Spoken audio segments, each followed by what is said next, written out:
Next on Worcester News Tonight, community support at a fundraiser to benefit the daughter of a fallen Worcester firefighter. Plus, a central Massachusetts business stepping up to help support government workers affected by the partial government shutdown.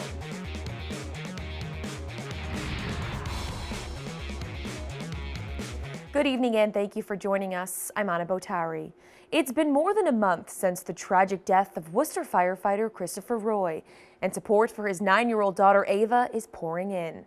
The fund set up in her name has surpassed $500,000. Friday, firefighters from across central Massachusetts put together another fundraising effort for Ava. Our Cam Jandro was there and has the story. Do a lot for the community, and I think it's about time for the community to step up and start doing something for the firefighters, police. Firefighters and volunteers from Shrewsbury, Westboro, and Northborough joined forces to support the daughter of fallen Worcester firefighter Christopher Roy. Residents really felt a strong sense of kinship, a neighborly sense that they really wanted to step up and do something to help the family out, and this event has been a great outlet for folks to do that. Hundreds filled Moronis Park for Towns of Love for Ava. More than 100 items were raffled and auctioned off to raise money. All proceeds will be given to the Ava Roy Fund. If anything we can do is a benefit to the fund and hopefully to her future. Obviously, she's got a lot to deal with right now. Firefighter Roy succumbed to his injuries after battling a 5-alarm fire on Worcester's Lowell Street in early December. He lived in Shrewsbury. His daughter is a student in Shrewsbury Public Schools.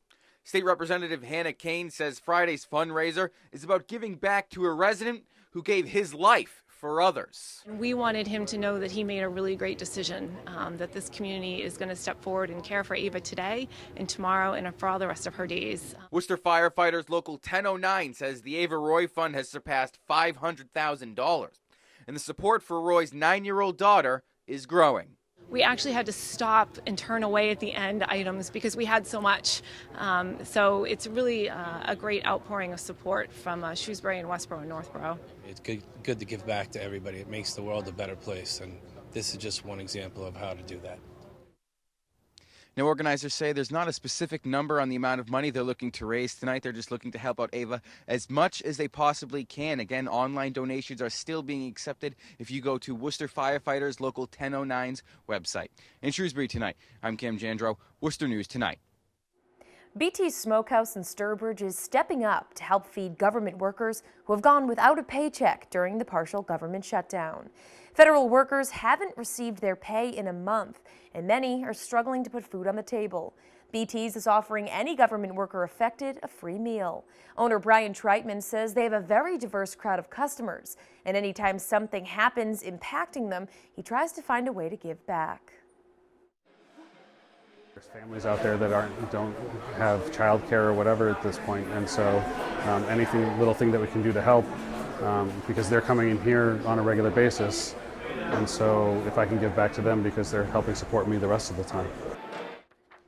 Friday, President Trump announced there is a deal to end the shutdown. BT says they'll offer the deal until workers start getting paid again. That deal reached Friday will end the longest shutdown in U.S. history. Trump agreed to a short-term funding bill which doesn't include money for a border wall, something he had previously demanded to end the shutdown. Allison King has more.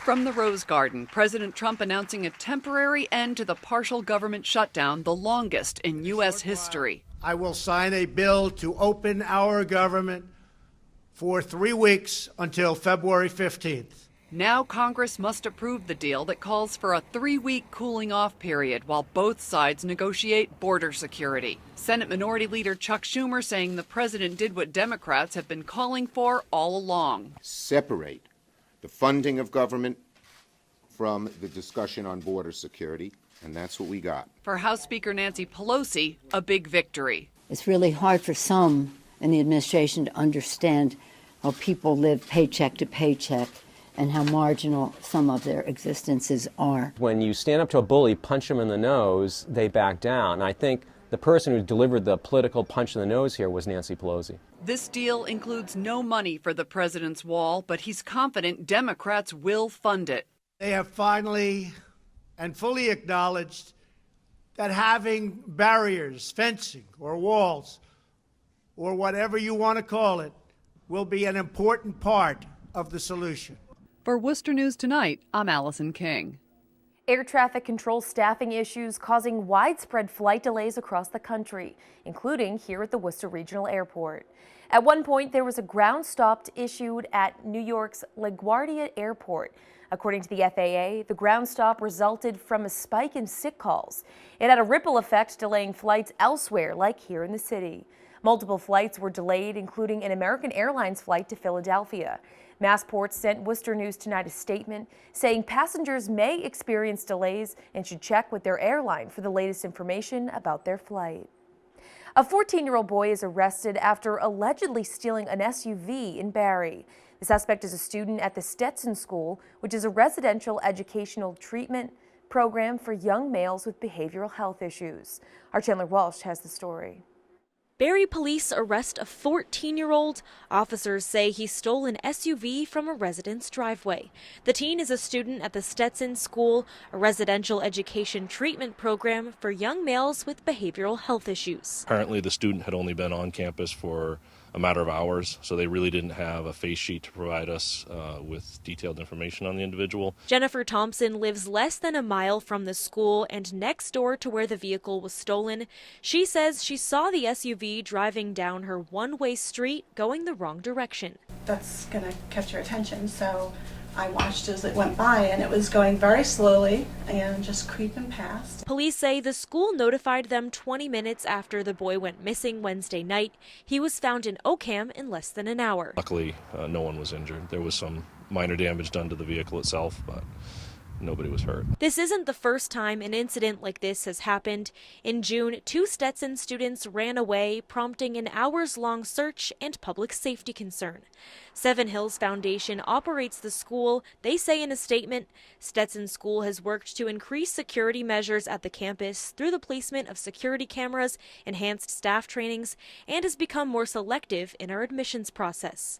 Seven Hills says incidents of students leaving campus have gone down by 81% since 2015, but Barrie residents like Thompson say it isn't enough and are concerned for the safety of their families. They're a facility meant to help these kids and rehabilitate these kids and keep them on the right path. Then they need more guidance and supervision than they're getting, because clearly something's missing. Barrie police say they typically send residents reverse 911 calls for incidents like this at Stetson. They weren't able to this time because of how quickly they found the boy. The 14-year-old is facing charges like breaking and entering a vehicle, larceny of a vehicle, and unlicensed driving. In Barrie, Chandler Walsh, Worcester News Tonight. An 8-point proposal to help tackle trash and litter issues in Worcester is backed by city councilors. But Friday, some residents are voicing concerns about the costs and other aspects of the program. And as our Gretchen LaRosa reports, there's now a petition against the trash plan. In an effort to keep this from happening, Worcester City Manager is proposing changes for how Worcester recycles.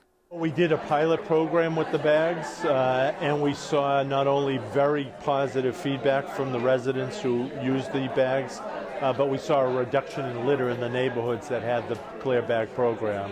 Ed Augustus says the biggest change for residents would be using clear plastic drawstring bags for recyclables instead of open containers. So we know it'll work. We know that it'll satisfy the needs of our neighborhoods. Residents and city leaders seem to agree something has to be done to clean up the debris on city streets. As you can see, there's a paint can over there. There's a lot of Dunkin's cups that can be recycled. A little farther up, there's straight up dumping in terms of like wood and plastic and other things. But there is some disagreement on this new Clean City program. More than 1,500 have signed an online petition asking for covered recycle bins. Worcester resident Sean Manson says the larger bins would be a better option for the city. I feel if there's like a bigger thing, more people will end up recycling more instead of using the can or the bin that can only hold so much. City leaders say the issue with proposing the bins over the bags is the cost. The big bins are $45 per bin. We would need to raise another $2 million in order to buy those bins.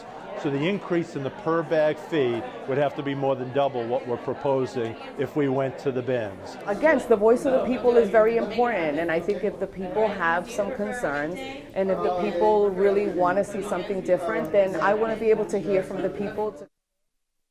That was our Gretchen LaRosa reporting. Well, if you had a chance to stop by the Worcester Common Oval tonight, you may have seen some ice sculptures. Artists work throughout the day on the 4 different pieces. On display, Martin Luther King Jr., a picture frame, and in true New England fashion, Tuga Rask and Julian Edelman. Onlookers tonight loved the addition to downtown. They're great. They're very talented people who did them. It's nice. Those are nice, man. I like it. Good job on them, especially the Patriots ones. Go Pats. This is beautiful. This is very symbolic. This is a symbol that the Patriots are going to ice the Rams on Super Bowl Sunday. Love that one. Well, Donald Chappelle from Brilliant Ice Sculptures says it takes time to master his craft. 40 years, and it takes about 20 years of just sculpting to actually get a little proficient. It's very satisfying to see people enjoy what you do. People in attendance say they like to see community events downtown like this one.